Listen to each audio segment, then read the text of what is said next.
Hello everyone, welcome to education rise. आज हम पढ़ेंगे द लास्ट लेसन क्लास 12 का जो फर्स्ट चैप्टर है इसका हम यहाँ पे इसकी समरी पढ़ेंगे। कंप्लीट आपको समरी जो है वो हम इसको समझेंगे और डिटेल जो स्टडी है वो हम नेक्स्ट वीडियो में लेंगे।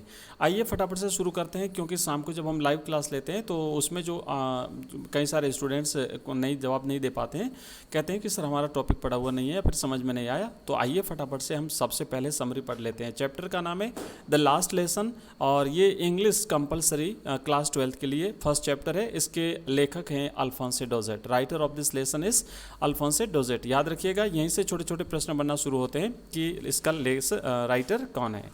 इंट्रोडक्शन पढ़ेंगे सबसे पहले। Alphonse Daudet's short story the last lesson is set in the days of Franco Prussian war in 1870 to 1871। याद रखिए, यहाँ से प्रश्न बनता है कि जो कहानी जो इन्होंने छोटी शॉर्ट स्टोरी लिखी है ये 1870-71 के बीच में जो फ्रांस और प्रशिया के बीच में युद्ध हुआ था उस दौरान के घटनाक्रम के बारे में लिखी गई कहानी है।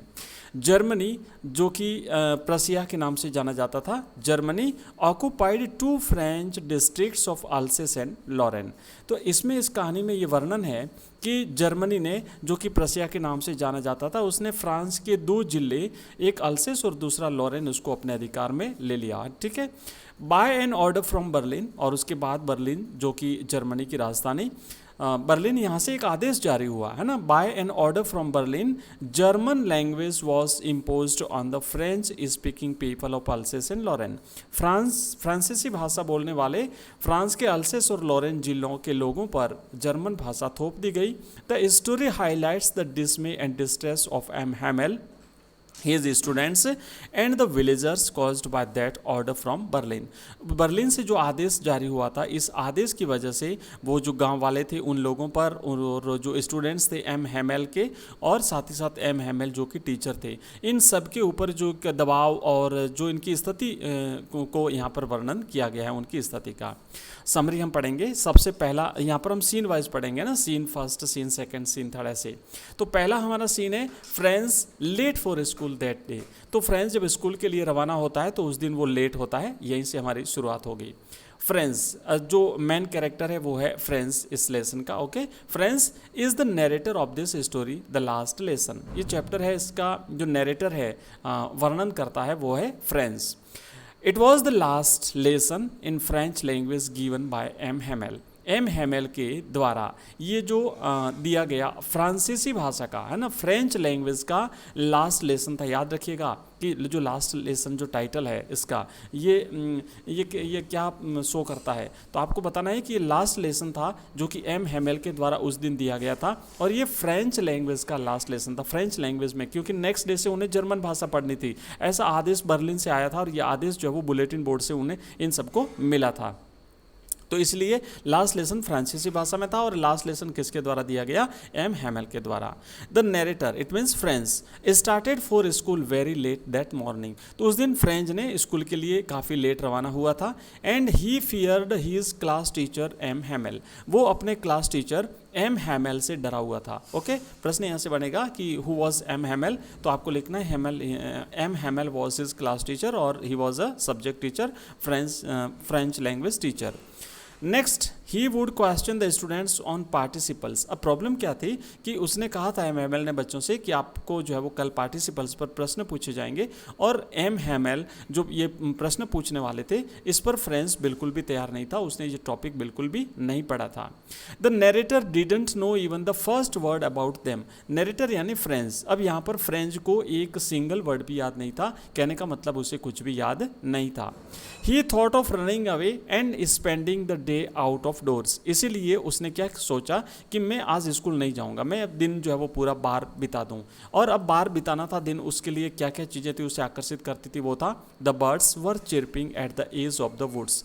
जंगल के किनारे पक्षी चहचहा रहे थे। And in the open field back of the sawmill, वो जो आरा मिल थी, उस आरा मिल के पीछे के खुले मैदानों में the Prussian soldiers were drilling, जो प्रशिया के सैनिक थे, जो जर्मन सैनिक थे, वो वहाँ पे ड्रिलिंग कर रहे थे।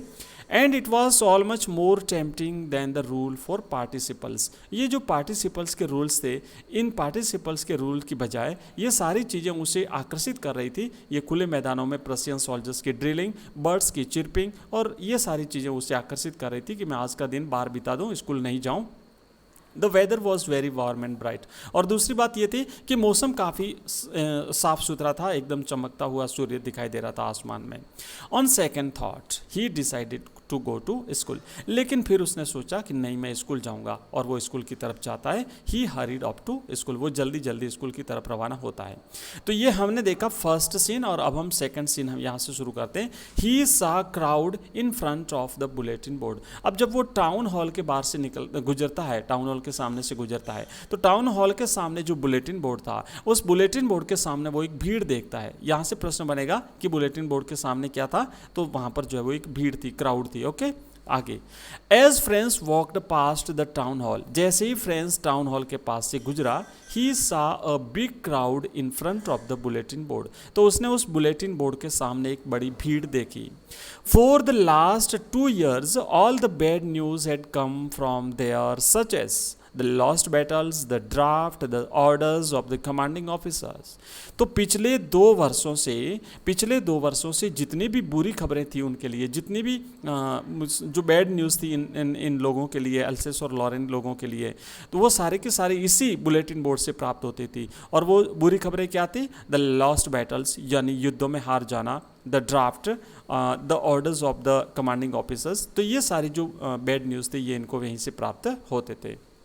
नेक्स्ट हमारा सीन होगा अनयूजुअल काम एट स्कूल। स्कूल में उस दिन एक अजीब प्रकार का माहौल था, एक शांति थी, अजीब प्रकार की विचित्र शांति, उसके बारे में बात करते हैं।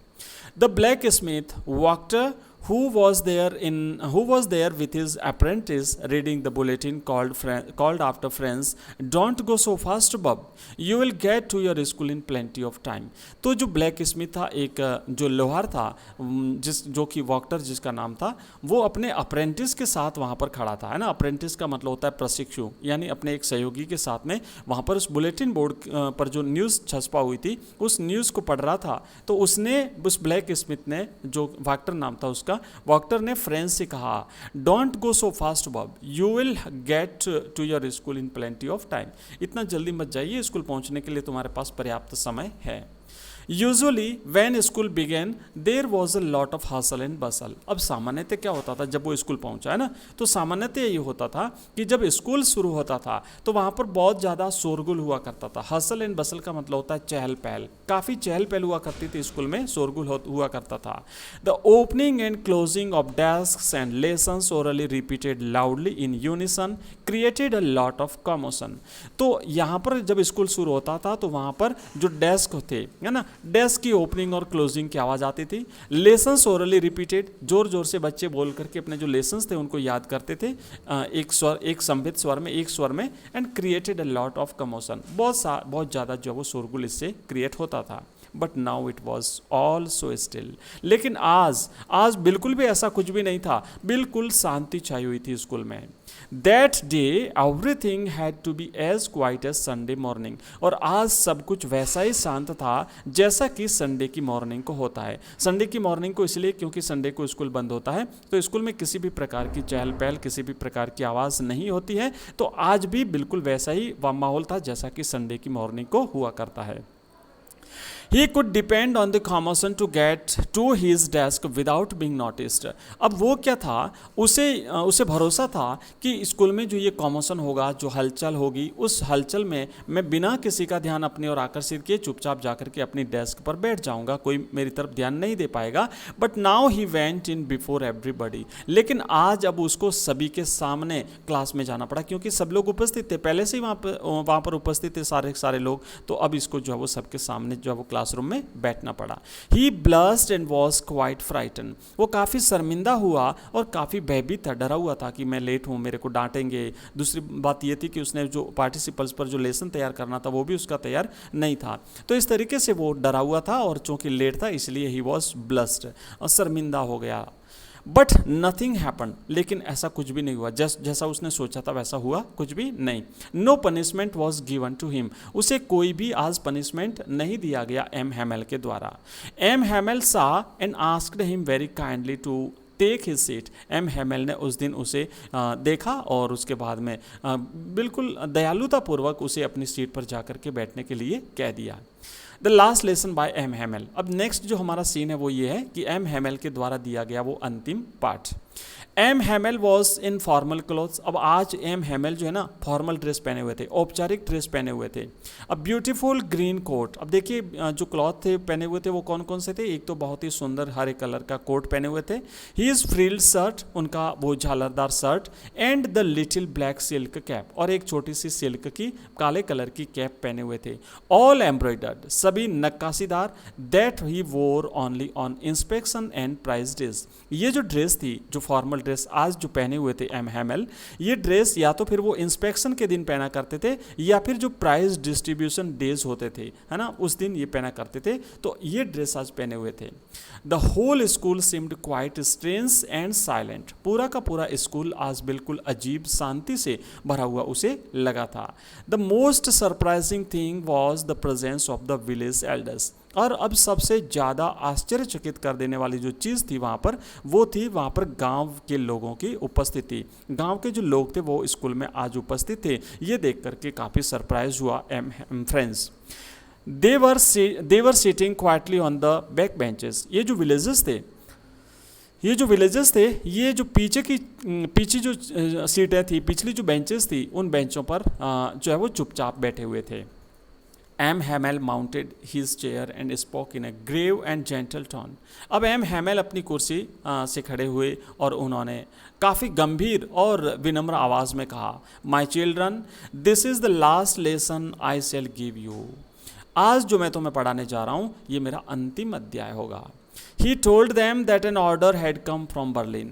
एम हैमेल ने यह भी बताया कि ऐसा आदेश जो है वो ऐसा बर्लिन से आया है। And only German would be taught in the schools of Alsace and Lorraine. आगे से अल्सेस और लॉरेन के स्कूलों में केवल जर्मन भाषा पढ़ाई जाएगी, ऐसा आदेश बर्लिन से आया है, इसलिए आज मेरा ये अंतिम लेसन होगा। The new master would join the next day. और अगला जो तुम्हारा टीचर होगा, जो नया टीचर होगा, वो कल आएगा जो तुम्हें जर्मन भाषा पढ़ाएगा। It was their last lesson in French. और ये आज का जो तुम्हारा लेसन है ये फ्रेंच भाषा का अंतिम अध्याय होगा। He wanted them to be very attentive. और एम हैमेल चाहता है कि तुम सभी बड़े ध्यान से इस अंतिम अध्याय को पढ़ो।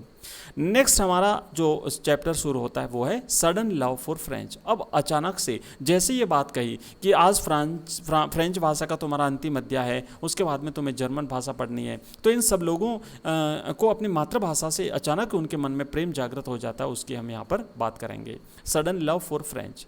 The narrator felt sorry for not learning his lessons in French. अब यहाँ पर जो नरेटर है फ्रेंच, उसको अपनी मातृभाषा नहीं सीखने के लिए आज उसे सॉरी फील हुआ। उसने दुख महसूस किया कि मैंने आज तक मेरी मातृभाषा फ्रेंच लैंग्वेज नहीं सीखी। He never like this books. आज तक उसने अपनी पुस्तकों से कभी प्यार नहीं किया, उसे उसकी पुस्तकें अच्छी नहीं लगती थी, उसे पसंद नहीं थी। And he didn't have any interest in grammar and history. और उसे न तो कभी इतिहास में और साथ ही साथ न कभी ग्रामर में उसकी रुचि रही। उसने कभी अपनी पढ़ाई पर ध्यान नहीं दिया, उसने ग्रामर नहीं पढ़ी, उसने हिस्ट्री नहीं पढ़ी, उसने अपनी बुकों को पसंद नहीं किया और साथ ही साथ उसने अपनी मातृभाषा को नहीं सीखा। But now he developed a fascination for them. लेकिन अब उन सब के प्रति उसके मन में एक आकर्षण जागृत हुआ, वो इन सब चीज़ों को चाहने लगा। Even he started liking M Hamel. यहाँ तक कि आज वो एम हैमेल को भी पसंद करने लगा, जो कि एक काफ़ी स्ट्रिक्ट टीचर थे। बच्चों के मन में उनके प्रति एक ऐसा भाव था कि वो बड़े कड़क मिजाज व्यक्ति हैं, लेकिन आज एम हैमेल को भी जो है वो पसंद किया जाने लगा। The idea that he would not teach them anymore made friends forget all about his ruler. और इस विचार ने कि आगे से एम हैमेल उन्हें नहीं पढ़ाएंगे, इस विचार ने फ्रेंड्स को एम हैमेल के रूलर के बारे में भुला दिया। वो कितना मारते थे, कितना पीटते थे, वो सब कुछ भुला दिया। He even forget how cranky his teacher was. और वो ये भी भूल गया कि उसके टीचर कितने सनकी थे, कितने क्रैंकी था वो जो एम हैमेल था, इसको भी भुला दिया। Now it was his turn to resign. Side, और अब बोलने की बारी एम हैमेल की थी, उसे खड़ा किया गया उसका पार्ट बोलने के लिए। But he got mixed up and confused, लेकिन एम हैमेल नहीं बोल पाया। जब उसकी बारी आई, उन्हें पार्टिसिपल पर जो प्रश्न पूछे जा रहे थे, जब उसे खड़ा किया गया और पूछा गया तो वो कुछ भी नहीं बोल पाया। M Hamel didn't scold him, लेकिन आज एम हैमेल ने उसे डांटा नहीं। नेक्स्ट हमारा चैप्टर शुरू होता है एम हैमेल ग्लोरीफाइज फ्रेंच। अब यहाँ पर एम हैमेल फ्रेंच भाषा की विशेषताओं के बारे में बताते हैं। M Hamel showed his concern that the people of Alsace generally gave no importance to French। M Hamel कहते हैं कि सामान्यतया अल्सेस के लोगों ने अपनी मातृभाषा फ्रांसीसी पर कभी ध्यान नहीं दिया, उसके महत्व को नहीं समझा। They put off learning their own native language. इन लोगों ने, अल्सेस के लोगों ने अपनी स्वयं की मातृभाषा को सीखने से टालते रहे। उन्होंने अपनी मातृभाषा को सीखा नहीं उन्होंने। French was not the only exception, और इस बात के लिए फ्रेंच अकेला अपवाद नहीं था, यानी गलती ये फ्रेंच के अकेले की नहीं थी। Many others were also guilty on his count. बाकी लोग भी काफ़ी सारे थे जो इसके लिए अपराधी थे, जो इसके लिए दोषी थे, इस फ्रांसीसी भाषा को नहीं सीखने के लिए और भी लोग जो है वो दोषी थे। ही declared that the French language was the most beautiful language in the world. अब यहाँ पर एम हैमेल कहते हैं कि जो फ्रांसीसी भाषा है, फ्रेंच लैंग्वेज है, ये दुनिया की सबसे ब्यूटीफुल लैंग्वेज है। And it was the clearest and the most logical language. Beautiful क्यों है? बिकॉज ये जो लैंग्वेज है ना, this language is the clearest, ये सबसे स्पष्ट भाषा, एंड द मोस्ट लॉजिकल, सबसे तार्किक भाषा है दुनिया की, इसीलिए ये सबसे ब्यूटीफुल लैंग्वेज है। आगे कहते हैं they must guard it among themselves and never forget it. वो कहते हैं कि आपको अपनी इस मातृभाषा की रक्षा करनी है और आपको अपने बीच इसे बचाए रखना है, इसकी सुरक्षा करनी है। व्हेन पीपल आर एनस्लेव्ड, अब देखिए इंपॉर्टेंट बात है यहाँ पर, इस बात को जरूर ध्यान रखिएगा। एम हैमेल कहते हैं कि व्हेन पीपल आर एनस्लेव्ड, जब लोगों को गुलाम बनाया जाता है, as long as they hold fast to their language it is as if they had the key to their prison. तो अगर लोगों को गुलाम बनाया जाए तो ये लोग अपनी मातृभाषा को उसी तरीके से अगर बचा करके रखते हैं, तो जिस तरीके से किसी कैदी को जेल में डाल देने के बाद उस जेल की चाबी उसी को दे दी जाती है, तो जब वो चाहे तब बाहर आ सकता है, तो ये जो मातृभाषा है वो इसी तरीके से काम करती है।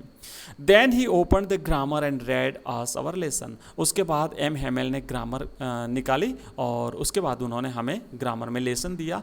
After the grammar they had a lesson in writing. अब देखिए यहाँ पर प्रश्न ये पूछा जाता है कि पहले कौन सा लेसन हुआ, उसके बाद कौन सा हुआ, तो आपको याद रखना है, ठीक है।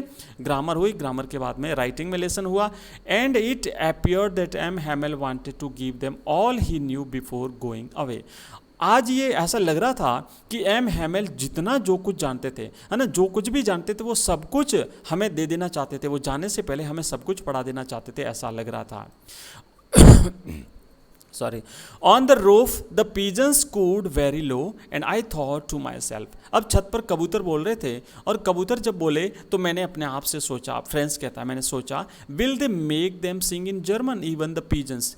क्या वे लोग इनको भी, यानी कि कबूतरों को भी अपनी जर्मन भाषा सिखाएंगे? इसका मतलब ये था कि जो मूल भाषा होती है, जो मातृभाषा होती है, उसको जो है वो किसी से छीना नहीं जा सकता, क्योंकि कबूतर अपनी भाषा में बोलते हैं, तो क्या कबूतरों से भी उनकी भाषा छीन करके उन्हें भी जर्मन भाषा पढ़ाई जाएगी?